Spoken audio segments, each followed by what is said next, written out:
सबसे पहले तो स्वागत है आप सबों का हमारे YouTube चैनल में। अगर आप लोग इस वीडियो को सुबह देख रहे हो तो आप लोगों को गुड मॉर्निंग, और दोपहर को देख रहे हो तो आफ्टरनून, अगर शाम को देख रहे हो तो गुड इवनिंग ना।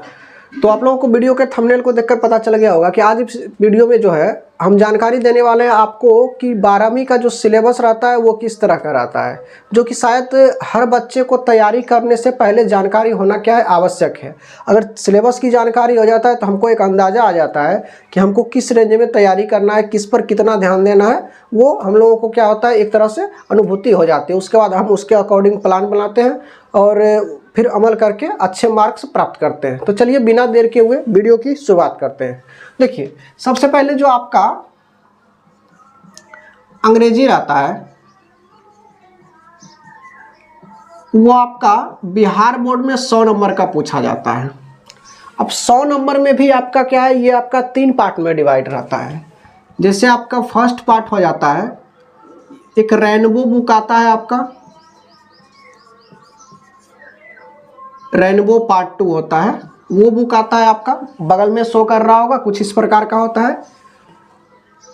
और दूसरा आपका जो बुक होता है एक स्टोरी ऑफ इंग्लिश होता है, स्टोरी ऑफ इंग्लिश होता है, बगल में भी शो कर रहा होगा। और इसका मैं लिंक भी डिस्क्रिप्शन में डाल दूंगा, आप लोग वहां से भी खरीद सकते होंगे और आसानी से आपको दुकानों में, मार्केट में भी सस्ते दामों में मिल जाएंगे, ज़्यादा इसकी कीमत नहीं होती है। और तीसरा जो आपका होता है वो आपका ग्रामर वाला पोर्शन होता है। अब देखिए, पहला जो आपको रेनबो है ये भी आपका 2 भागों में डिवाइड रहता है। एक ठो आपका प्रोज सेक्शन होता है और एक आपका पोइट्री वाला सेक्शन होता है। पोइट्री वाला सेक्शन होता है। आप लोगों का जो प्रोज वाला सेक्शन होता है उसमें लगभग आपका कितना चैप्टर पढ़ना है, 11 चैप्टर है। और उसके बाद ये आपका जो पोइट्री वाला सेक्शन है इसमें आपको 10 चैप्टर पढ़ने हैं। और स्टोरी ऑफ इंग्लिश जो आपका है, एक पतला सा किताब आता है, रेड कलर का रहेगा, वो आपका है, इसमें लगभग आपको 6 चैप्टर पढ़ने हैं, 6 चैप्टर पढ़ने हैं। और ये जो आपका ग्रामर वाला पोर्शन रहता है, और ये जो आपका ग्रामर वाला पोर्शन है इसमें लगभग आपको 30 चैप्टर पढ़ना है, यानी 30 टॉपिक आपको इसके अंतर्गत पढ़ना है। अंग्रेजी का ग्रामर का टॉपिक रहेगा। अब देखिए, आपका रेनबो वाला जो है इसमें प्रोज, पोइट्री, हाँ, सवाल सबसे आपके प्रश्न में रहेंगे। जैसे आपका प्रोज वाला सेक्शन 11 चैप्टर, प्रोज उसको कहते हैं जिसमें गद्य खंड हम लोग कहते हैं हिंदी में। गद्य खंड में यानी इसमें कहानी वाला पार्ट आ जाता है, निबंध वाला पार्ट आ जाता है, यात्रा वृत्तांत वाला पार्ट आ जाता है, ये सब आपका प्रोज में। पोइट्री वाले सेक्शन में किसको पढ़ना है, तो पोइट्री वाले सेक्शन में पढ़ना है आप लोगों को वो जिनको हम लोग पोएम वाला पार्ट कहते हैं, यानी कविता वाला जो पार्ट है इसमें पढ़ना है आपको है। स्टोरी ऑफ इंग्लिश, अंग्रेजी का उद्भव कैसे हुआ, अंग्रेजी कौन सी चल रही है, कैसे विकसित हुई है, अंग्रेजी भारत में क्यों जरूरी है, अंग्रेजी विश्व में किस तरह से चल रही है, भारत की द्वितीय भाषा कैसे है, ओल्ड इंग्लिश हो गया, आपको मिडिल इंग्लिश पढ़ना हो गया, फिर आपका मॉडर्न इंग्लिश, सबका जो होगा आपको स्टोरी ऑफ इंग्लिश में बताया जाएगा। छोटी से ऑब्जेक्टिव सब्जेक्टिव सब पूछा जाता है इससे। ग्रामर वाला जो पोर्शन रहता है, ग्रामर में वही आपका, अभी मैं डिस्क्राइब कर दूंगा एक एक टॉपिक को, ग्रामर वाला पोर्शन पढ़ा जाएगा। अब देखिए, आपका जो बिहार बोर्ड का सिलेबस रहता है, बिहार बोर्ड का सिलेबस कुछ इस प्रकार रहता है अंग्रेजी का। देखिए, पहले तो इसमें 2 चीज पूछा जाता है बिहार बोर्ड में। आपका जो अंग्रेजी है वो पूछा जाता है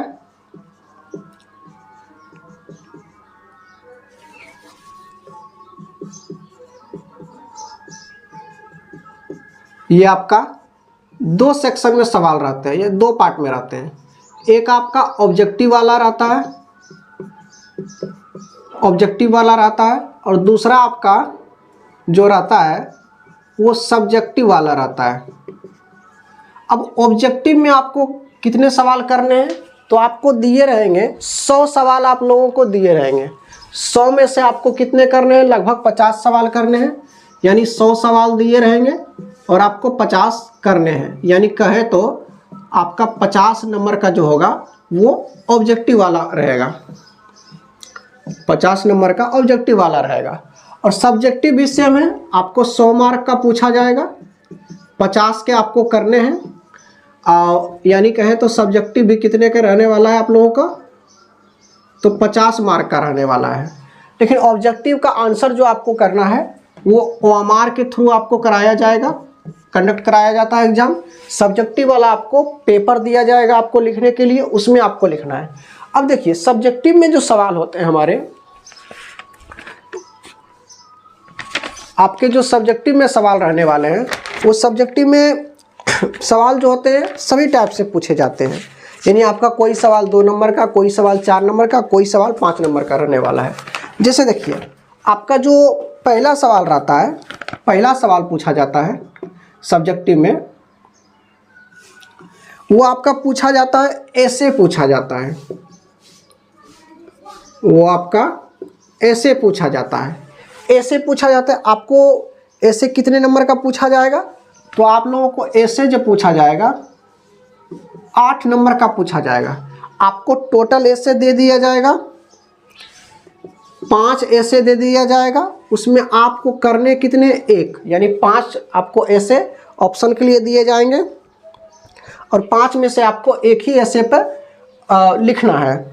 दूसरा जो आपका सवाल रहता है वो होता है एक्सप्लेनेशन वाला। एक्सप्लेनेशन किसका रहने वाला है, तो एक्सप्लेनेशन जो रहने वाला है आप लोगों का प्रोज का रहेगा, प्रोज का रहेगा। ये आपको कितने नंबर का पूछा जाएगा, तो 4 नंबर का पूछा जाएगा। एक्सप्लेनेशन यानी कहानी निबंध यात्रा वृत्तांत जो भी है उसका कुछ लाइनें आपको दिया जाएगा और उसमें आपको पूछा जाएगा कि ये लाइन जो है इसके बारे में आप बताएं कि कहाँ पढ़े थे, कुछ शब्द इसके बारे में बताएं। तो कुछ नहीं, लाइन पढ़ना है, देखना है कि किस कहानी का, किस कविता, किस कहानी का है, और उसके बाद उसके लेखक का नाम है। लिखने का तरीका मैं आप लोगों को समझा दूंगा। तीसरा जो सवाल आप लोग का रहने वाला है ये भी आपका एक्सप्लेनेशन ही रहेगा, एक्सप्लेनेशन ही रहेगा, लेकिन ये रहेगा पोएट्री वाला। यानी जिस तरह से प्रोज वाला पूछा जाता है, आपका पोएम का लाइन इसमें दे दिया जाएगा और ये भी रहने वाला है आप लोगों का 4 मार्क का ही। लेकिन हाँ, एक्सप्लेनेशन वाला जो सवाल आपका है इसमें आपको ऑप्शन के लिए 4 दिए जाएंगे, 4 में से एक ही करने हैं। पोएट्री वाले सेक्शन में भी 4 दिए जाएंगे, 4 में से एक ही आप लोगों को करने हैं ना। उसके बाद आपका चौथा जो टाइप रहता है, चौथा जो टाइप है वो आपका लेटर और एप्लीकेशन का रहता है। यानी आपको 4 नंबर में क्या पूछा जाएगा, लेटर पूछा जाएगा, या तो आपका अथवा में करके एप्लीकेशन रहेगा। लेटर वही आपका किसी बैंक ने आपका एग्जाम मतलब क्रैश किया है, नीट का एग्जाम क्रैश किया है, उसके बारे में आपको उसको बधाई देना है, शुभकामना देना है, पिताजी से पैसे मांगने हैं, या तो माताजी को सुखद समाचार कोई देना है। एप्लीकेशन आप लोग को जो विद्यालय में लिखने के लिए बताया जाता है, to the headmaster, +2 high school, फलाने चिंगाने जो भी रहते हैं उसके बारे में एप्लीकेशन आपको लिखना है। तो बहुत सारा ईजी होता है लिखने के, कुछ तौर तरीके होते हैं जिससे आप बेहतर अंक, जिसमें डेट कहाँ दिया जाता है, पता कहाँ लिखा जाता है, कैसे शुरू किया जाता है, एंड कैसे किया जाता है, ये सब आपको ज़रूरी हो जाता है। फिर आपका जो 5वां रहता है, 5वां आपका क्वेश्चन आंसर रहता है। हाँ, एप्लीकेशन भी आपका कितना नंबर का रहने वाला है, तो एप्लीकेशन जो आपका होगा ये 5 नंबर का रहेगा। हाँ, इसमें आपको ऑप्शन लेटर या एप्लीकेशन में से कोई एक ही लिखना है। फिर आ गया क्वेश्चन आंसर। क्वेश्चन आंसर जो आपका है वो 10 मार्क का रहेगा, लेकिन इस प्रत्येक सवाल जो होगा इसमें 2-2 मार्क का होगा। यानी आपको 10 सवाल दिए जाएंगे, करने आपको 5 ही है, जो कि आपके बुक से होगा। बुक यानी प्रोज पोइट्री सेक्शन दोनों, रेनबो यानी स्टोरी ऑफ इंग्लिश, दोनों से आपका रहेगा। अब ये जो आपको सवाल है, हाँ, क्वेश्चन आंसर वाला सवाल हो गया ये आपका, ये नंबर 10 मार्क का रहने वाला है। इसके बाद आपका जो है 6 नंबर वाला जो पार्ट रहता है आपका, जैसे 5 टाइप का हो गया, यहाँ 6ठा टाइप हो गया। इसमें आपको बहुत सारे ऑप्शन मिल जाएंगे। इसमें आपको रहेंगे कुल मिला के 6 सवाल रहेंगे, जिसमें आपको करने कितने हैं, 3 सवाल करने हैं। इसके लिए आपको 15 मार्क दिए जाएंगे। अब इसमें देखिए, इसमें हम लोगों का बहुत सारा ऑप्शन हो जाता है। जैसे देखिए आपका ए में दिया रहेगा समरी लिखना है, समरी लिखना है, किसका लिखना है? तो पोएट्री वाले सेक्शन का, पोएट्री वाले सेक्शन का समरी लिखना है। आपको समरी दे दिए जाएंगे, 3 समरी दिए जाएंगे, 1 करने हैं आप लोगों को। इसके लिए आपको कितने नंबर दिए जाएंगे? 5 मार्क के दिए जाएंगे। दूसरा जो आप लोगों का रहने वाला है, एक सेकेंड, हाँ, दूसरा जो आप लोगों का रहने वाला है बी नंबर में, या तो आप इसको कर लीजिए, नहीं तो बी नंबर में भी आपका क्या पूछा जाएगा? समरी ही लिखने के लिए कहा जाएगा। आप लोगों को क्या है? समरी ही लिखने के लिए कहा जाएगा। लेकिन हाँ, ये किसका रहेगा समरी? तो रहेगा आपका प्रोज सेक्शन का, प्रोज सेक्शन। इसके लिए भी आपको 5 नंबर ही उपलब्ध कराया जाएगा। इसमें भी आपका 3 दिया रहेगा, 1 ही करने हैं।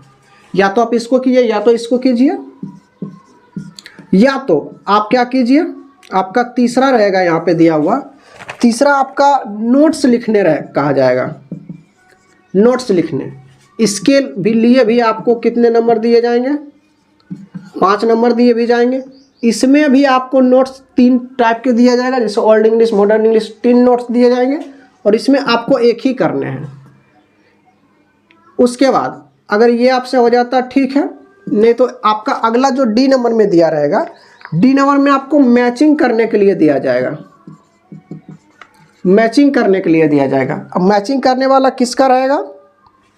तो आपका पोएम वाला रहेगा, यानी पोइट्री वाला, पोइट्री वाला दिया जाएगा। इसमें आपको 5 दिए रहेंगे और 5 को मिलान करना है, इजी पड़ता है। इसके लिए भी आपको कितने नंबर दिए जाएंगे? 5 मार्क दिए जाएंगे।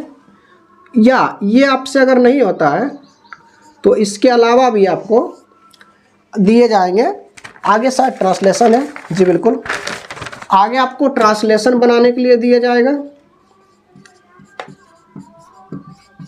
ट्रांसलेशन बनाने के लिए दिया जाएगा। ट्रांसलेशन आपका 8 दिया रहेगा, आपको 5 ही करने हैं और इसके लिए भी आपको 5 मार्क दिए जाएंगे जी। इसके लिए भी आपको 5 मार्क उपलब्ध कराए जाएंगे। और इसके अलावा अगर ये अभी आपसे नहीं हो रहा है तो आपका F नंबर जो है अथवा करके, अथवा में सवाल दिए रहेंगे क्या? तो मैचिंग वाला फिर से रहेगा, मैचिंग वाला फिर से रहेगा। लेकिन ये जो मैचिंग होगा, यहाँ पर मैचिंग क्या? पोइट्री वाला, तो यहाँ पे आपका कहानी का भाग वाला रहेगा, प्रोज वाला मैचिंग रहेगा। और ये भी आपका जो रहने वाला है 5 मार्क का ही रहने वाला है। जरा सा मैं वीडियो में देख लूँ कि पूरा आपका बोर्ड आ रहा है या नहीं आ रहा है। जी बिल्कुल आ रहा है, हाँ ये रहेगा। यानी आपको 1 2 3 4 5 6 सवाल दिए जाएंगे 6 नंबर में। करने कितने? 3 में है करने हैं। या तो आप समरी कीजिए, दोनों समरी लिख लीजिए, नोट्स लिख लीजिए। अगर आपको नहीं होता है तो आप मैचिंग ट्रांसलेशन, फिर मैचिंग प्रोज वाला जो है वो कर लीजिए। इस तरह से कोई भी आपको 3 है, लेकिन हमारे ख्याल से इजी दोनों मैचिंग वाला लगता है। एक नोट्स लिख लीजिए या तो समरी लिख लीजिए, ये इजी पड़ता है। ये आपका 6 नंबर में। फिर एक टाइप आपका और रहता है 7 नंबर में। ये जो आपका रहता है अंतिम पेज की तरफ रहेगा, ये आपका पैसेज दिया रहेगा, ये आपका पैसेज दिया रहेगा। पैसेज में आपको 4 सवाल दिए रहेंगे और चारों करने हैं। तो इसके लिए आपको कितने नंबर दिए जाएंगे? पैसेज बनाइए, या तो इसका अथवा में करके आपको प्रेसिस रहेगा। प्रेसिस यानी कुछ शब्द दे दिए जाते हैं आपके, कुछ वाक्य दे दिए जाते हैं, उसको आपको पूछा जाता है कि संक्षेपण करें इसका, संक्षेपण हिंदी में कहते हैं, संक्षेपण करें इसका, और एक सूटेबल टाइटल दे, कितने शब्द है ये सब गिनकर लिखने के लिए कहा जाता है। अगर ये दोनों में से कोई एक आप करते हैं तो इसके लिए आपको कितने नंबर दिए जाएंगे? आपको 4 नंबर दिए जाएंगे। तो ये आपका रहता है क्या? सिलेबस रहता है। यानी बात करें तो पहले तो आपका 100 में 50 यानी 50 नंबर का ऑब्जेक्टिव है, इसको आपको ओएमआर के थ्रू कराया जाएगा। सब्जेक्टिव रहता है, ये भी आपका 50 नंबर रहेगा। 50 नंबर में 8 नंबर आपका ऐसे रहेगा, आपका ऑप्शनल है 5 में 1 ऐसे करना है। उसके बाद एक्सप्लेनेशन रहेगा। एक्सप्लेनेशन वाले पार्ट में आप लोगों को क्या करना है कि बिल्कुल एक्सप्लेनेशन वाले प्रोज वाला रहेगा, 4 में से एक ही करना है, 4 नंबर आपको दिया जाएगा। फिर पोइट्री वाला एक्सप्लेनेशन रहेगा, 4 नंबर में 4 ठो में एक ही करना है 4 नंबर के लिए। लेटर या एप्लीकेशन में कोई एक लिखना है 5 नंबर का। और क्वेश्चन आंसर आपको 10 सवाल दिए जाएंगे बुक के अकॉर्डिंग, उसमें आपको 5 ही करने हैं जो कि आपको 10 नंबर दे देगा। उसके बाद छठा नंबर जो होता है 6 सवाल रहते हैं, उसमें 3 ही करने हैं 15 नंबर का। या तो समरी कर ले 5 नंबर के लिए, या तो फिर समरी प्रोज वाला कर ले 5 नंबर के लिए, या तो नोट्स लिख ले 3 ठो में एक ठो रहेगा 5 नंबर के लिए, या आप मैचिंग कर लीजिए पोएट्री वाला 5 नंबर के लिए, ट्रांसलेशन बना लीजिए 8 में से 5 रहेगा 5 नंबर के लिए, या मैचिंग कर लीजिए फिर आपका ये भी आपका मैचिंग 5 में 5 ही रहता है, करना रहता है। उसके बाद एक पैसेज वाला पूछा जाता है, पैसेज या तो प्रेसिस। इसमें से अगर पैसेज बनाइएगा तो सवालों का जवाब देना पड़ेगा, या तो प्रेसिस। मैं आपको सभी चीज़ बता दूंगा, लेकिन आपको पर डिपेंड करता है आप किसको बेहतर तरीके से समझे, उसको ही करके आना है। तो ये 4 नंबर का आपका हो जाएगा। ये हो जाता है आपका क्या, बुक के अकॉर्डिंग भी जितने हैं हम मिला के सब क्या कहता है इनको, ऑब्जेक्टिव सब्जेक्टिव जो भी रहा ये बुक के अकॉर्डिंग आपका। अब देखिए आपका जो दूसरा पार्ट था जिससे आपको 3 पार्ट बताया था, एक बुक वाला रेनबो वाला, दूसरा स्टोरी ऑफ इंग्लिश वाला, तीसरा ग्रामर वाला पोर्शन था। तो चलिए अब देखते हैं कि ग्रामर वाला पोर्शन आप लोगों का किस तरह था। आप लोग इसका अगर स्क्रीनशॉट लेना चाहते हैं तो ले सकते हैं, फिर आपको ग्रामर वाला पोर्शन बताया जाएगा। तो देखिए आपका जो अंग्रेजी का सिलेबस रहने वाला है कुछ इस प्रकार रहेगा सिलेबस, जिसमें आपको पहले हम बताएंगे आर्टिकल के बारे में। आर्टिकल देखिए कहता किसको है, तो आप लोग सुने होंगे, पहले भी पढ़े होंगे, ए एन और द को आर्टिकल कहते हैं। आर्टिकल 2 प्रकार के होते हैं, इंडिफिनिट आर्टिकल और डिफिनिट आर्टिकल। जिसके बारे में हम लोग नहीं जानते हैं, पहले से परिचित नहीं उसे हम लोग इंडिफिनिट आर्टिकल कहते हैं। जिसके बारे में जानकारी हो उसे हम लोग क्या कहते हैं, मतलब जानकारी हो जिन शब्दों के बारे में, उनके आगे जो लगता है उन्हें डिफिनिट आर्टिकल कहते हैं। आर्टिकल वाला ये हो गया आपको, इसमें आपको ए एन और द का प्रयोग जो होगा बताया जाएगा। पार्ट ऑफ स्पीच, हम लोग अंग्रेजी भाषा में जितने भी वर्ड बोलते हैं सबको जो क्या किया गया है वाक्यों में प्रयोग के विचार से 8 भागों में बांटा गया। प्रत्येक भाग को पार्ट ऑफ स्पीच कहते हैं।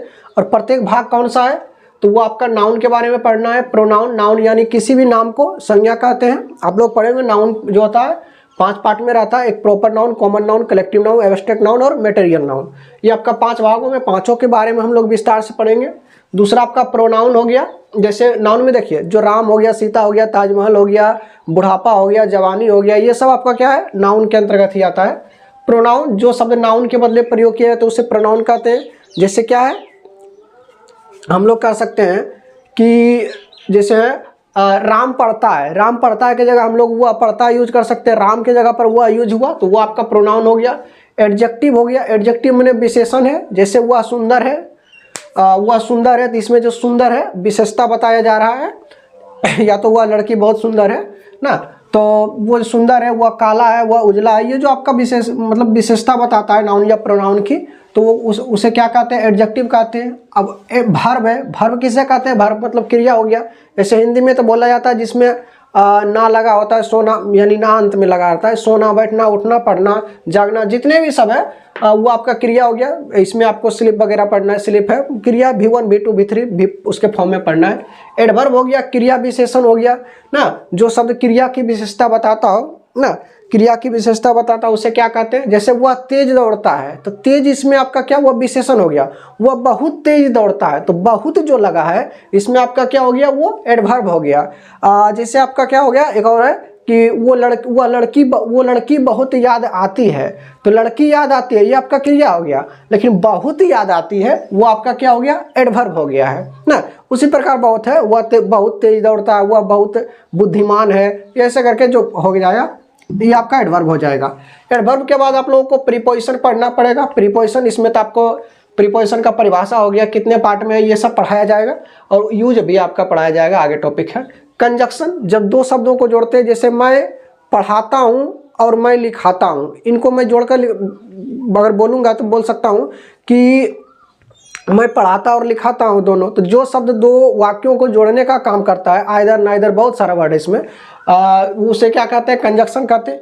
इंटरजेक्शन, इंटरजेक्शन यानी विस्मयादिबोधक होता है। इसमें कोई अचानक जो भाव उत्पन्न होता है, जैसे अचानक घृणा का, खुशी का, हम ही लोग मान लीजिए किसी को पत्थर मार रहे हो, किसी चीज़ को टारगेट कर रहे हो, उसमें अगर गलती से थोड़ा सा बच जाता है, कहते हैं ना एस बच गया यार ना, एस बच गया तो ओह कितना बढ़िया आदमी था, मर गया ना, हम लोग जो प्रयोग करते हैं ओह अल्लाह सुर्रा, ये सब जो आपका इंटरजेक्शन में पढ़ना पड़ेगा। इसके अलावा ये तो आपका हो गया लगभग पार्ट ऑफ स्पीच का ही दोनों 8 भाग है, 1 2 3 4 5 6 7 8, 8 भाग पार्ट ऑफ स्पीच का, आर्टिकल आपका एक्स्ट्रा हो जाता है।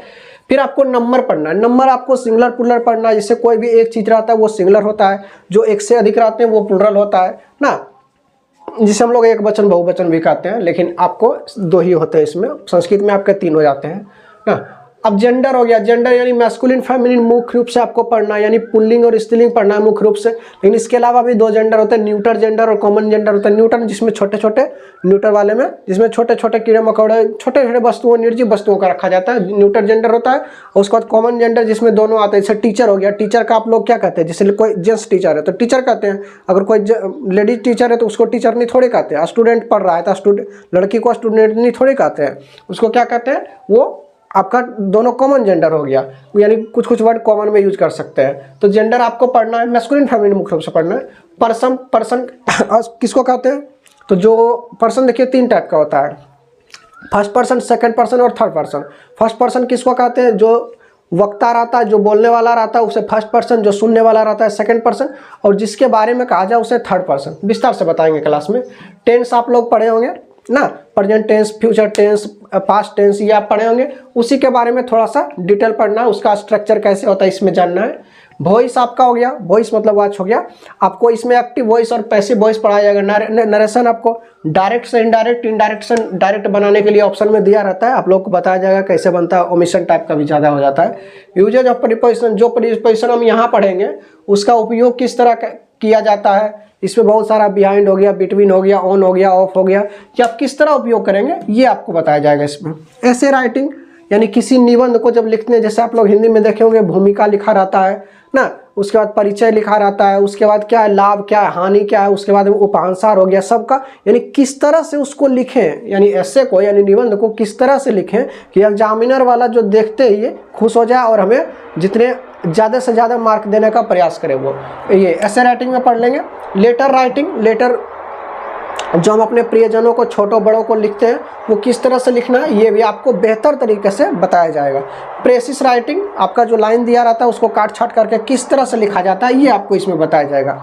इसके अलावा आप लोगों को पढ़ना क्या है, सिनोनिम्स पढ़ना है। सिनोनिम्स मतलब समानार्थी शब्द हो गया है। समानार्थी शब्द मतलब वैसे वर्ड जो कि सुनने में एक जैसे ही होते हैं ना, यानी उसका एक ही अर्थ हो, एक ही अर्थ वाले शब्द हो गए, उसको सिनोनिम्स में पढ़ेंगे। एंटोनिम्स विपरीतार्थक शब्द यानी उल्टा शब्द, जैसे अप का डाउन हो गया, ये आपका विपरीतार्थक शब्द पढ़ना पड़ेगा। इस सबको लगभग याद ही करना पड़ता है, लेकिन कुछ कुछ लॉजिक है, कुछ कुछ ट्रिक है, हम आपको बता देंगे, इससे आसानी से याद हो जाएगा। मॉडल यानी जो आप यहाँ पे भर्व पढ़िएगा, यहाँ पर जो भर्व पढ़िएगा उसी के में कुछ कुछ भर्व जो रहते हैं बहुत सारे जरूरी रहता है। यहाँ पे भर्व में आपको पढ़ाया जाएगा मेन भर्व और जो हेल्पिंग वर्ब यानी सहायक क्रिया और मेन वर्ब मुख्य क्रिया बारे में पढ़ाया जाएगा। लेकिन यहाँ पे मॉडल्स यानी कुछ कुछ जो वर्ब होंगे ज़्यादा प्रयोग, जैसे कुड का प्रयोग कहाँ होता है, कैन का प्रयोग कहाँ होता है ना, उसके बाद क्या माइट का प्रयोग कहाँ होता है। आप लोग पढ़े होंगे आप लोग पबजी वगैरह खेलते होंगे तो उसमें बोलते हैं आई नीड एमओ ना, तो नीड का प्रयोग कहाँ होता है। आप लोग सुने होंगे फिल्मों में कहता है हाउ डेयर यू, यानी ऐसा कहने की तुम्हारी हिम्मत कैसे हुई है, तो डेयर का प्रयोग कहाँ होता है। ये सब आपको इसमें मॉडल्स में पढ़ा जाएगा। सिंटेक्स है आपका सब्जेक्ट वर्ब एग्रीमेंट वाला पार्ट जो है वो पढ़ना है। उसके बाद जेरेंड है आपका, जेरेंड है जैसे आपका होता क्या है, जैसे रहे स्लीपिंग इज अ हैबिट, तो स्लीपिंग यहाँ पे क्रिया है, लेकिन यहाँ पर जब लिखते हैं स्लीपिंग तो स्लीपिंग हमारा क्या है नाउन की तरह प्रयोग हो रहा है, यानी सब्जेक्ट की तरह प्रयोग हो रहा है। मुख्य रूप से माफ कीजिएगा, सब्जेक्ट की तरह अगर प्रयोग होवे तो क्रिया तो उसे हम लोग जेरेंड कहते हैं। इसके बारे में पढ़ा जाएगा। आइडम्स एंड फ्रेजेज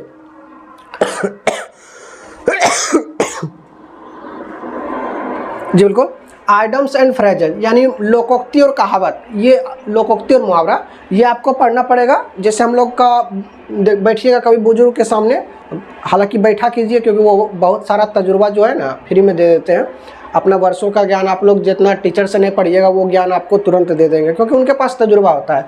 उनको कहते सुने होंगे चले न जाने अंगनवा टेढ़ ना, कदुआ पर सितुआ के लत चढ़ल, ऐसी कुछ कुछ बहुत सारा वर्ड बोलते हैं हम लोग पढ़े, मुहावरा में पढ़े 9 10 11 होना, भाग जाना, गुलर का फूल होना ना। उसी प्रकार अंग्रेजी में कुछ कुछ लोकोक्तियाँ हैं, माइट इज राइट यानी जिसकी लाठी वैसी उसकी भैंस, ये सब फ्रेजेज हो गया। फ्रेजेज में आपका हो जाता है बिग एंड बैगेज हो गया यानी बोरिया बिस्तर के साथ।